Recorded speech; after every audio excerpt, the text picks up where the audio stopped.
palavra, professor. Boa tarde para todo mundo. Meu nome é Sérgio Murilo, eu sou coordenador de área de filosofia do PIBID lá na PUC Minas. Nós escrevemos esse relato da experiência do PIBID na PUC Minas. Eu escrevi esse relato junto com os professores supervisores, José Cecílio, Thiago Rocha e Westerley. Só que, infelizmente, teve um problema da terra, e aí os professores da rede não conseguiram vir junto comigo, por falta de verba. Então acabou que eu vim sozinho. Então aí nós desenvolvemos essa metodologia que a gente chama de trem filosófico, e aí eu vou explicar aqui por quê. Então, o curso de licenciatura em filosofia, lá da Pontifícia Universidade Católica de Minas Gerais, ingressou no PIBID no edital de 2010. Nosso subprojeto ele envolve 4 escolas públicas estaduais, 4 professores supervisores e nós temos 20 alunos bolsistas.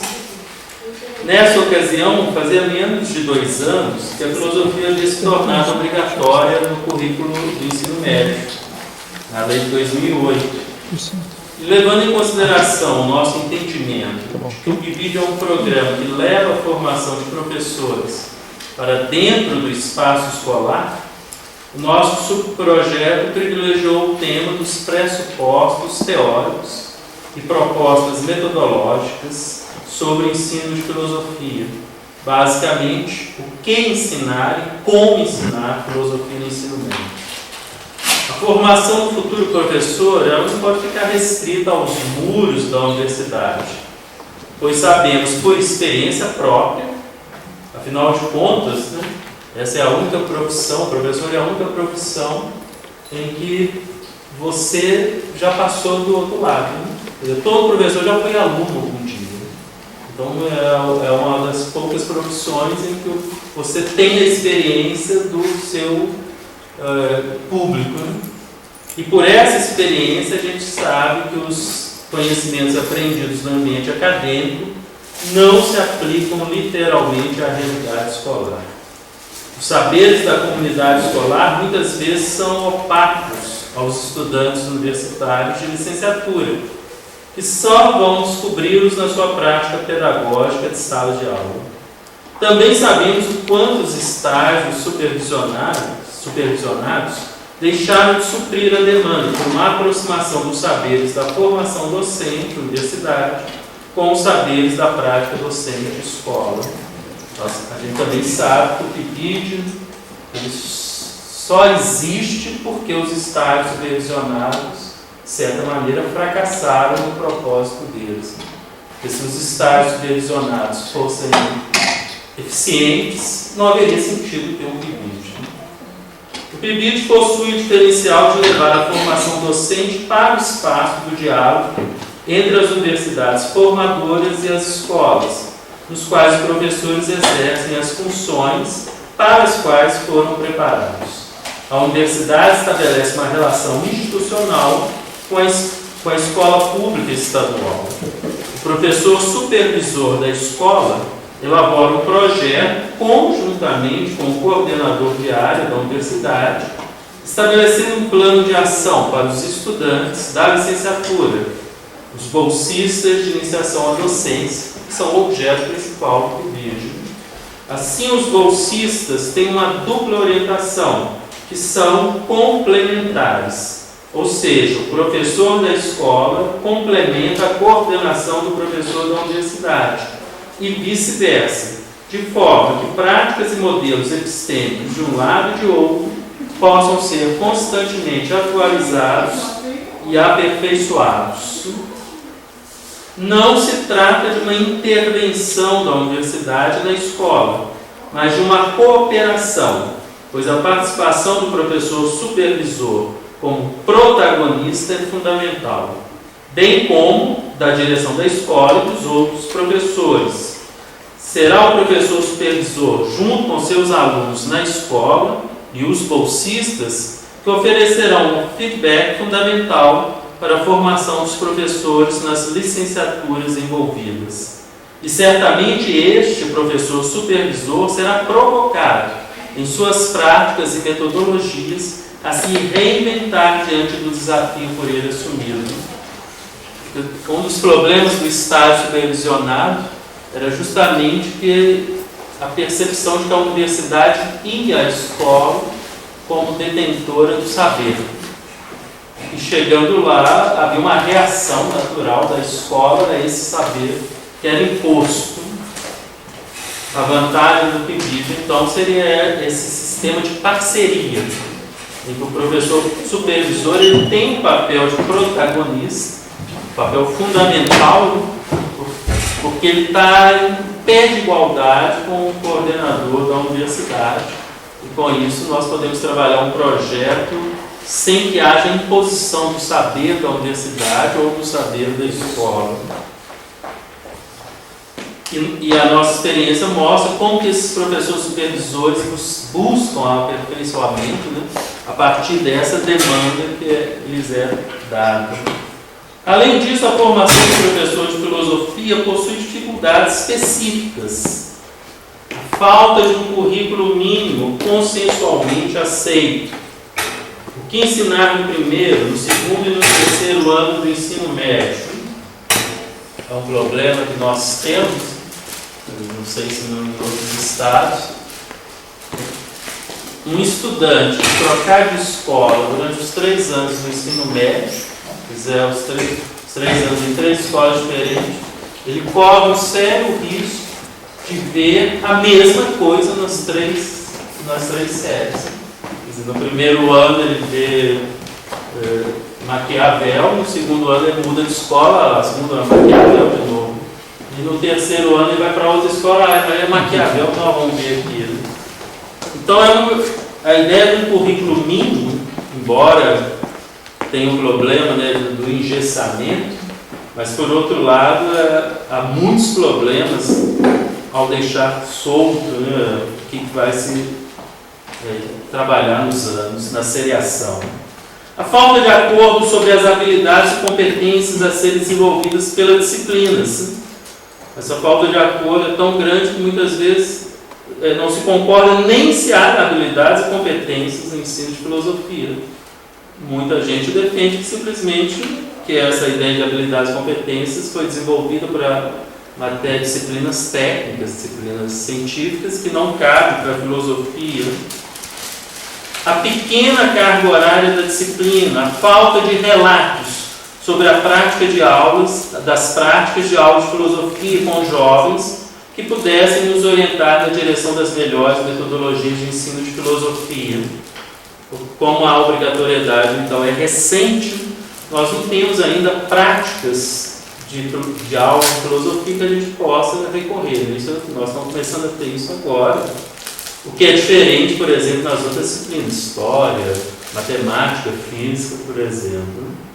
Todas essas questões levantadas convergiram para uma proposta de metodologia chamada de trem filosófico. A ideia de fazer referência ao trem de ferro é porque ele nos remete à noção de movimento, mudança. É interessante os alunos imaginarem a disciplina de filosofia como uma viagem, na qual eles se deslocarão através de várias estações, temas, sempre lembrando que nunca voltamos os mesmos após uma viagem. Os vagões nos remetem à compreensão das etapas que devem ser seguidas, destacando-se a flexibilidade com a qual esses vagões podem ser inseridos na composição do trem. Os vagões seriam estruturas formais que podem ser preenchidas por diferentes conteúdos.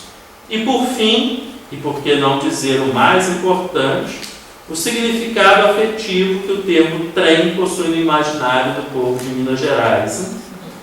Como vocês sabem, né, em Minas Gerais tudo é trem, né? Vem para lá, diz que na estação, né, quando a família está esperando, né, o comboio chegar,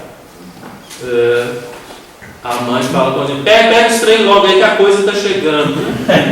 Porque é um trem para todo lado. Então isso é muito forte no nosso imaginário, talvez. Então, trem filosófico possa soar estranho para outras culturas, leituras, né? Mas para mineiro é algo muito forte. Então, o trem filosófico possui um eixo comum, que é representado pela locomotiva, que perpassa toda a sua extensão, pois é a locomotiva que puxa toda a composição de vagões e é o maquinista, no caso é o professor, na cabine, que direciona os demais compartimentos ou sequência de vagões. O eixo comum é o tema central da discussão, que norteará a unidade, o bimestre ou o ano letivo, de acordo com a estratégia adotada pelo professor em conjunto com a escola. Esse eixo comum movimentará todos os vagões, ou seja, a sequência de procedimentos didáticos daquela unidade de ensino. Conforme a imagem que segue, os vagões estão em consonância com 5 etapas de trabalho que serão esclarecidas a seguir. É uma imagem bem simples, né, de um desenho de uma locomotiva com os vagões. E nós definimos então 5 vagões básicos para isso. O primeiro vagão chama-se Este Trem Me Faz Pensar.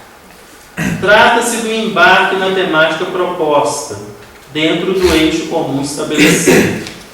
É a etapa da sensibilização, que se diferencia da motivação, por ser um processo interno e não externo ao aluno, como ocorre na motivação. A sensibilização deve representar uma aproximação real e afetiva com o aluno, na medida em que o próprio aluno reconhece aquele tema proposto como pertencente ao seu mundo, ao seu horizonte de sentido.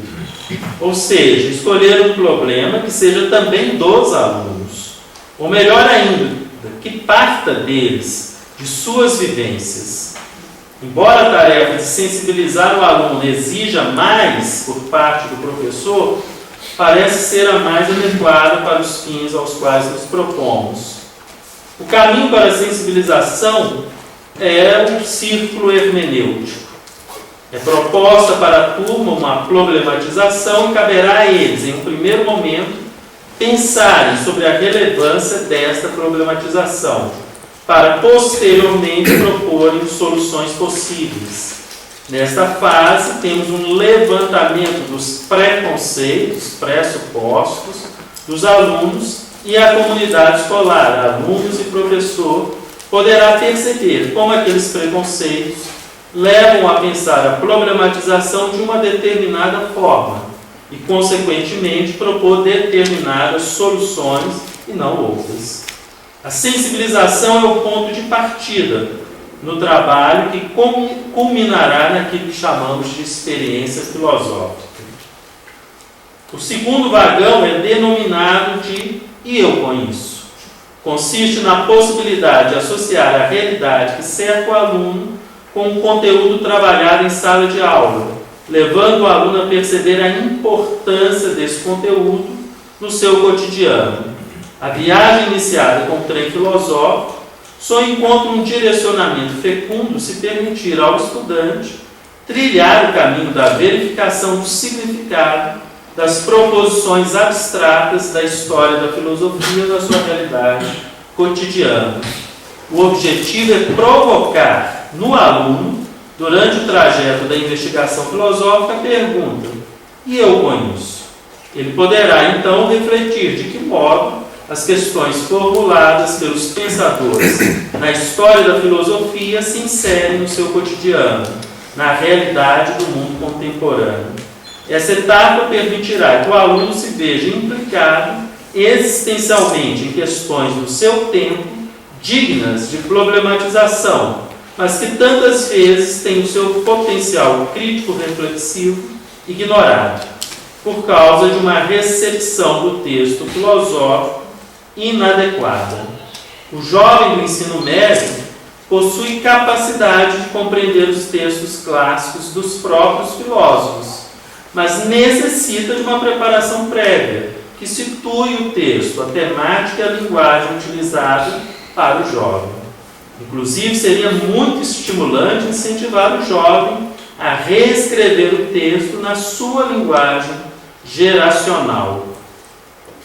Nós temos exemplos lá de professores que trabalham textos de Parmênides, poema de Parmênides, textos de Kant, lógico que não o texto completo, né? São sempre fragmentos, recheos, mas eles conseguem trabalhar bem esses textos desde que haja uma preparação, essa sensibilização, esse trabalho de contextualização antes. Nessa etapa também pretendemos estimular a interdisciplinariedade. Será um momento propício ao diálogo entre o estudante e as outras formas de apresentação ou representação da realidade. Assim, o professor de filosofia também, e talvez mais do que as outras disciplinas, tendo em vista a larga amplitude do campo de investigação filosófica, pode utilizar-se do diálogo com as demais áreas do saber. Esse vagão se estabelece como espaço favorável à intertextualização, ou seja, a leitura e interpretação não apenas limitadas aos conteúdos escolares, mas também das leituras e interpretações que se podem extrair do próprio mundo em sua complexidade. Isso significa dizer que é possível que o conteúdo escolar seja visto por diversas perspectivas que não se encontram necessariamente dentro da escola, mas sim em outros espaços sociais, como a comunidade e outras instituições. Não são só outras disciplinas, mas também outras formas de saber que podem e devem contribuir para a formação do aluno. Para tanto, o professor de filosofia deve incentivar seus alunos, juntamente com professores das diferentes matérias, ao diálogo que instiga a articulação entre o conteúdo filosófico com os conteúdos de outras disciplinas e outros saberes. Uma experiência que a gente fez nesse sentido, que também visava aproximar os pais e familiares dos alunos da escola. A gente sabe com que é importante, né, a participação da família na vida escolar. Foi fazer um jogo, né? E como seu pai resolve isso? No caso, aí pai, podia ser a mãe, podia ser um amigo, podia ser o avô, né? Nós ampliamos isso. Né? Aí, diante de uma questão, como que as pessoas, os seus familiares, tratam essa questão? Né? Qual o saber que essas pessoas, né, podem trazer para a escola? E aí a gente vê aconteceu coisas muito interessantes. Né? Terminado o momento da sensibilização, através da problematização, quando o aluno expôs seus preconceitos acerca de determinada temática, temos agora o momento da leitura, compreensão e produção de conceitos. Chegamos ao vagão, assim falava o filósofo. Nele teremos a investigação através da leitura de fragmentos do texto de filósofos, ou textos integrais com os quais o professor tentará integrar o mundo do aluno ao mundo da filosofia, sem ter que utilizar apenas de fontes secundárias.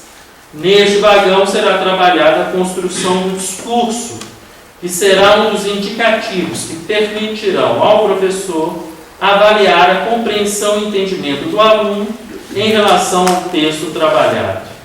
É na demonstração da capacidade de articulação das ideias em seu discurso, ou seja, de falar com clareza sobre aquilo que tenha compreendido, que se consolida o exercício da razão.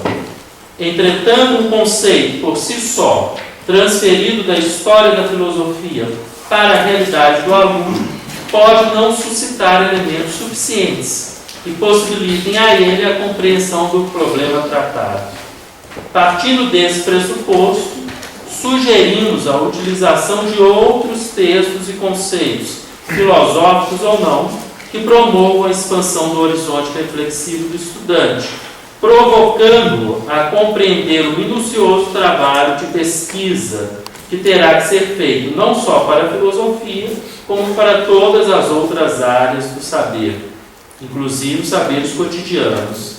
Será importante que a investigação tenha um rigor e esteja focado no elemento principal da filosofia, qual seja o conceito.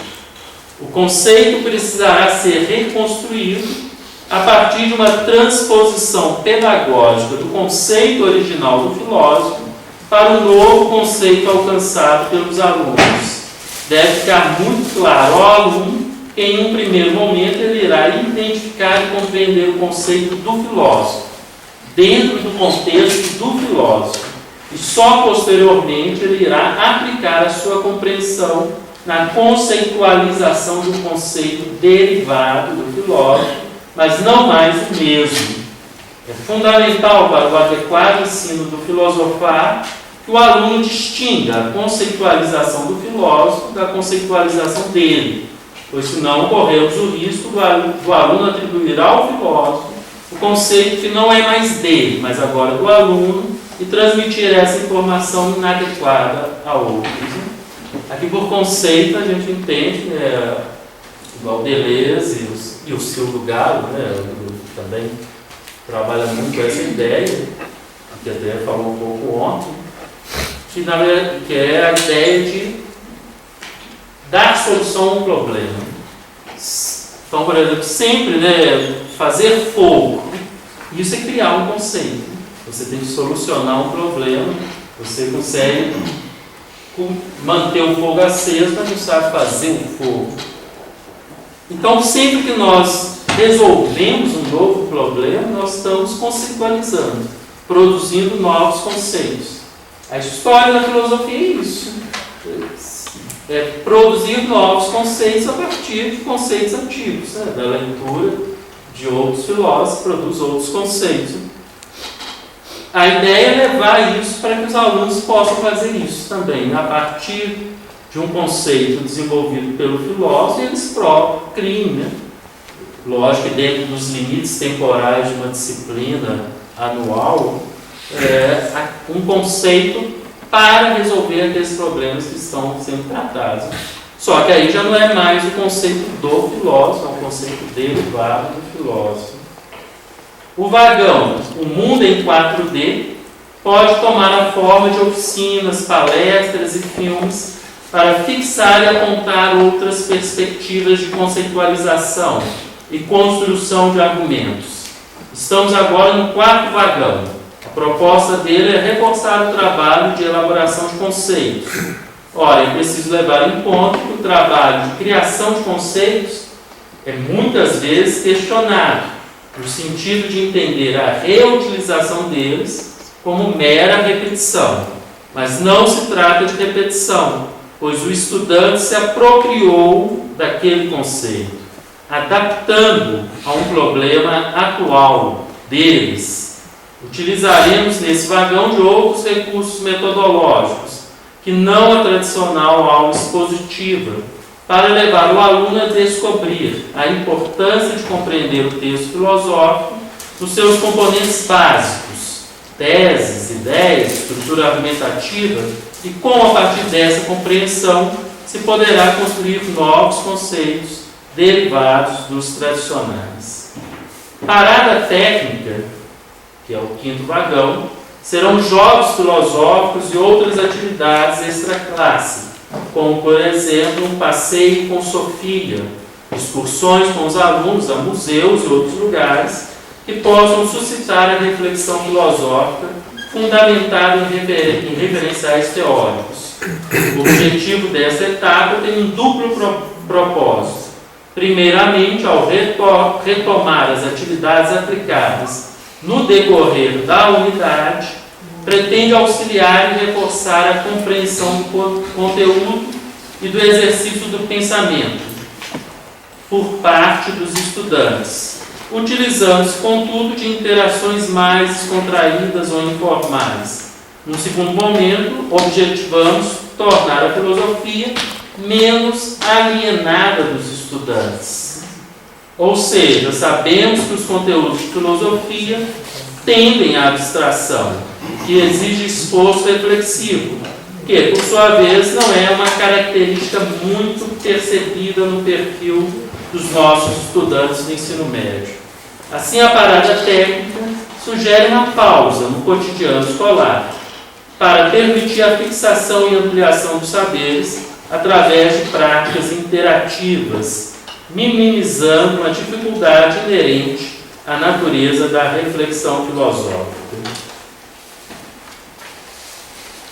Como exemplo de um passeio para a Sofia, no caso, nós realizamos um passeio ao Inhotim, que é um museu que nós temos lá perto de Belo Horizonte, muito famoso.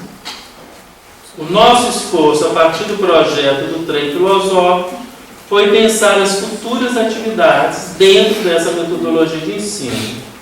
Devemos confessar que nem sempre isso foi possível, mas a nossa intenção permanece. Essa metodologia ela tem um problema fundamental dela, é o tempo. Ela demanda um tempo que nós ainda não conseguimos ajustar o tempo que a disciplina tem na escola. Mas a gente está tentando, né? Porque obviamente nós lidamos com a comunidade escolar, não apenas com uma disciplina isolada, como no caso da filosofia. Mas é a nossa tentativa lá na PUC Minas. Obrigado.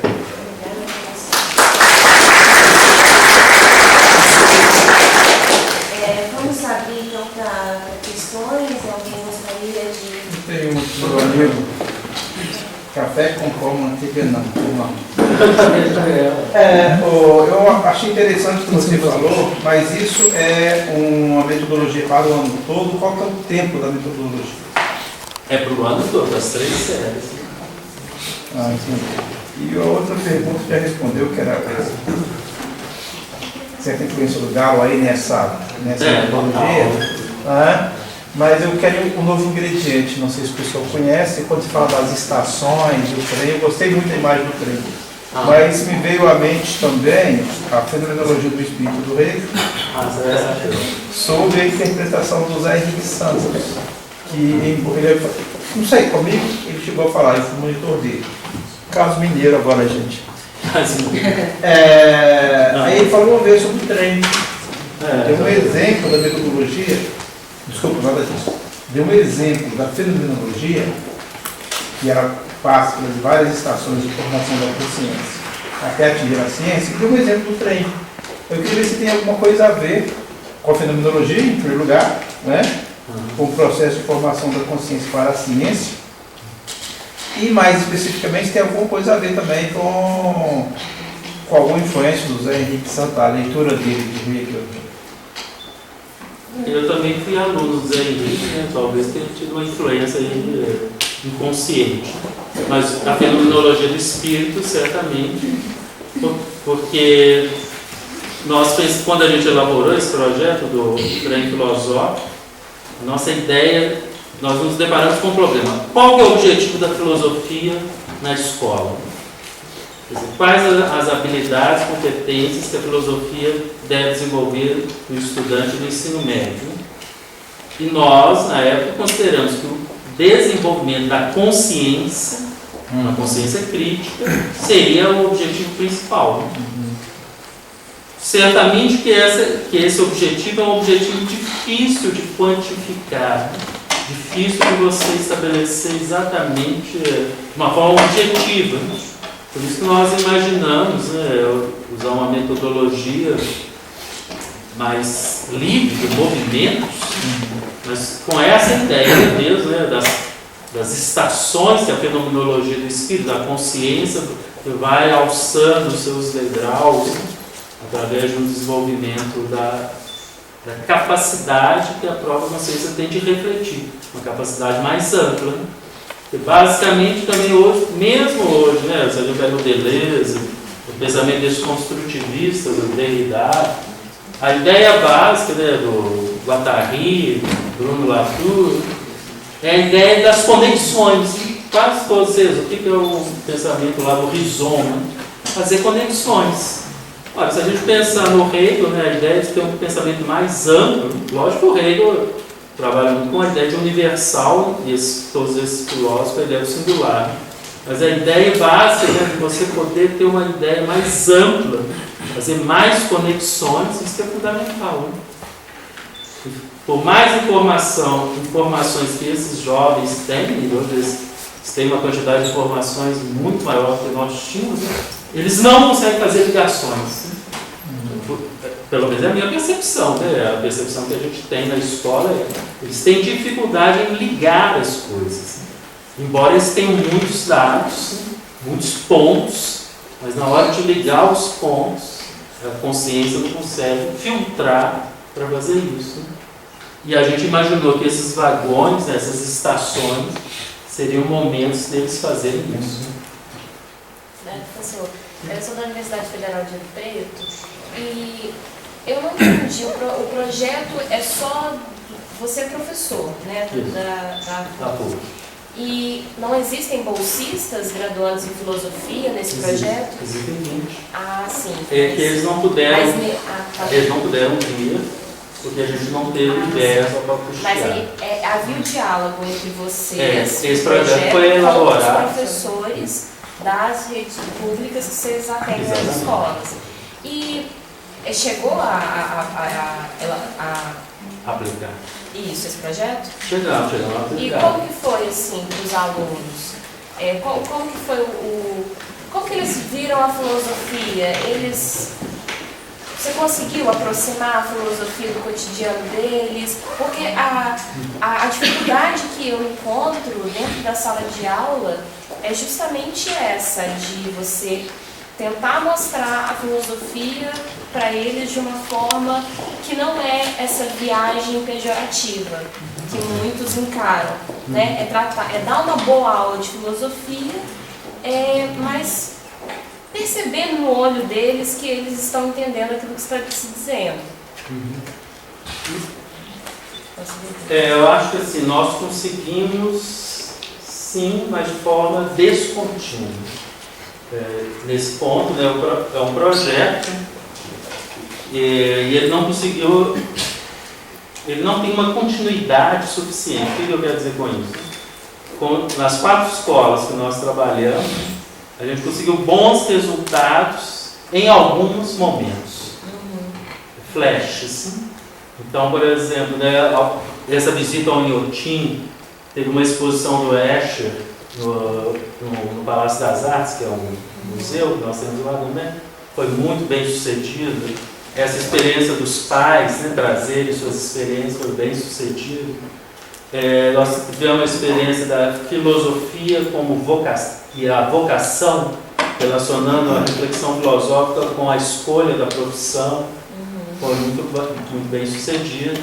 Então, quando a gente quebra a estrutura convencional da aula, trabalha nessas metodologias diferentes, os alunos se envolvem, participam, oficinas de arte, que a gente fez também, dá muito certo. Mas a gente não consegue continuidade. Aí, porque o professor ele não adere, para ele é muito trabalhoso, muito cansativo, né, vamos dizer assim, né? Porque ele não fica ali, ele não está à disposição de uma escola, né, infelizmente. Ele trabalha em outras escolas, ele tem outras, a carga horária dele é grande. É uma realidade, a realidade do professor é essa, ele trabalha muito, né? Se eu puder acrescentar alguma coisa, você me dizia antes, a gente falava aqui sobre o tempo de aula em Minas Gerais. Você só tem uma aula de 50 minutos por semana e os professores também não são concursados. Não, são concursados. Eles são concursados, mas eles têm que preencher a carga dele. Geralmente, no caso da filosofia, tem esse problema. Para ele preencher a carga horária dele, né, ele tem que estar em 2, 3 escolas. Né? A gente tem que lá de professor que trocou o carro por uma moto, porque ele não conseguia sair de uma escola e ir para outra de carro. Por causa do trânsito, a moto ele saía furando tudo lá, não conseguia chegar. Então são realidades e tem essa questão, né? O professor Manuel está falando que no Paraná as aulas de filosofia são 2 aulas por semana. Aí lá em Minas é uma aula só, né? Então, por exemplo, né, muitas vezes o professor fica, não, mas a escola quer que eu dê esse conteúdo, eu não posso trabalhar nessa... Fica difícil porque parece que os professores das escolas públicas, eles gostam da nossa intervenção do PIBID, mas ao mesmo tempo eles não colocam fé no nosso trabalho a ponto de dar essa continuidade. Porque o PIBID que a gente faz parte, ele interfere em 3, 4 aulas. O resto do semestre a gente vai assim, observar a aula do professor, mas o momento que a gente está dando a nossa didática, a nossa metodologia, é umas 3 aulas só. E o resto aí você vê que perde, né? Porque quando você volta, raramente, na mesma turma, perdeu-se o interesse da filosofia e até, eu falo assim, mostrar para o aluno a seriedade da filosofia, não enxergar... isso que você está falando é a mesma experiência que a gente tem lá, exatamente. A gente não consegue continuidade. A gente consegue 3, 4 aulas, né, trabalhar a metodologia, mas o professor ele tem a sua própria metodologia, ele quer dar aula. Agora, desculpa, não sei se tem tempo ainda, mas esse o professor do PIBID, que está no PIBID como supervisor? Então, desculpa, mas eu acho que esse é um problema no PIBID, então. Não, eu acho que é um problema dos professores em geral. Mas se a pessoa assume entrar no PIBID, ele assume o projeto do PIBID. Por exemplo, eu tive um supervisor que tinha só 2 aulas na escola que tinha o PIBID. Então, no dia que ele não... Eu acho que era isso mesmo. Ele ia um dia na semana na escola, ele tinha umas 6 aulas na escola. No dia que ele ia para a escola, ele ficava por conta do PIBID. O nosso problema não era o professor, nunca foi o professor. Foi a escola que não dava condições. Aí nós tivemos que migrar e ir para outra escola para ser um outro projeto. E se o professor assume o PIBID, ele não está assumindo um cargo no Estado ou qualquer outra coisa. Está assumindo um projeto. Não sei, mas só que o próprio, vamos dizer, o estatuto do PIBID é ambíguo, né? Porque lá está muito claro que o bolsista não vai substituir o professor dentro de sala de aula. Justamente, e não é estágio. Não é estágio. Com isso, o professor ele acha assim, então isso aqui não é uma intervenção direta na minha aula, né? Eu posso desenvolver o projeto de vídeo como uma coisa paralela à minha aula. Então, eu acho que a gente tem que negociar com esse professor para que ele assuma esse projeto para a disciplina dele em todos os lugares, inclusive que ele dê aula. Não, mas ele não tem naquela escola, tem que ser na escola. Não, eu sei, mas eu estou falando assim, se a nossa intervenção é uma metodologia, nós estamos pensando assim, como uma aula de filosofia deve ser dada. Então, se esse professor concorda com isso, ele tem que ter essa aula de filosofia. Não, mas então, ele só pode dar essa aula na escola que assume o projeto. Isso aí seria a obrigação dele.